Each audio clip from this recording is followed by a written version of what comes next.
Тэгэхээр харин эндээс ер нь бол энэ санжаа дарждаргуугийн сангийн яамныхан дэр нь маш тодорхой даалгавар өгөгдөж штэ.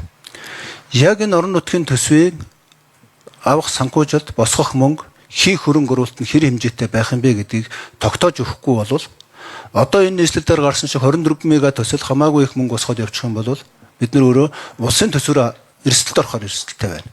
А нөгөө талаас хийсэн болгоны шүмжлэл зогсоогоод хэтэрхий босоо бас болгож болохгүй. Энэний зохистой харьцааг олж тодорхой бодлого шийдвэр гаргах хэрэгтэй. Ийм бодлого шийдвэр огт байхгүй байгаагаас болж бас энэ асуудал үүссэн байна гэдгийг бол ойлгож байгаа учраас сангийн яам өөрөө энэ дээр тодорхой бодлого боловсруулж ажиллах ёстой шүү гэдгийг даалгавар болгож өгөх нь зүйтэй байна. Залж аргал гişүү.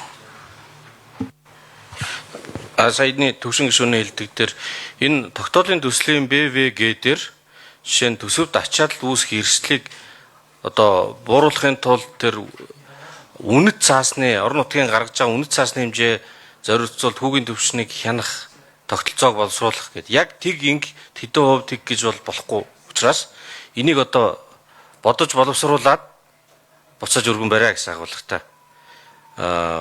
Төслийн онцлогоос хамаарат улсын болон орон нутгийн төвшөнд англин одоо хэрэгжүүлдэг ийм тогтолцоог бүрдүүлэх талаар тэгээд улсын болон нийслэлийн төсөөр санхүүжүүлэх чиг үүрэг одоо энэ төсөл хөтөлбөрүүдийн зааг ялгаа энийг хэрхэн илүү тодорхой болгох вэ? Одоо энэ одоо байгаа хууль тогтоомжийн хэрэгжилтнүүд донд ингээд илэрхий бас нэг зөрүү гараад байна л да, зөрчил үүсэт байна. Тэгэхээр энийг боловсронгуй болгох саналыг одоо засгийн газар боловсруулж их хурл танилцуулаа гэсэн тийм дүнцэн агуулгатай байна. Тэгээд тэр өмнөх оны үлдэгдлийн талаар бол ерөнхийдөө бол яг энэ за боломж олсон дээр ингээд ахиугаа авчи. Тэгээ энэ авцсан байж байгаад энийг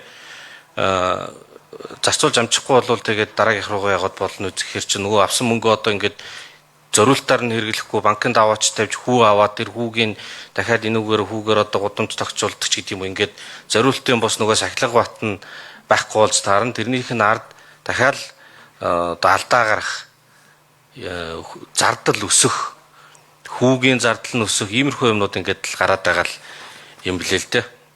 Тийм болохоор энэ миний одоо харж байгаагаар бол нутгийн орон нутгийн одоо удирдлагыг хит босоо болгож байгаа зүйл бол биш. Зүгээр төлөвсний дагуу сахилга баттай тодорхой зориултаар нь их усрээ ашигладаг байх гэдгээр бол чиглэсэн ийм санал гэж үзэж байна.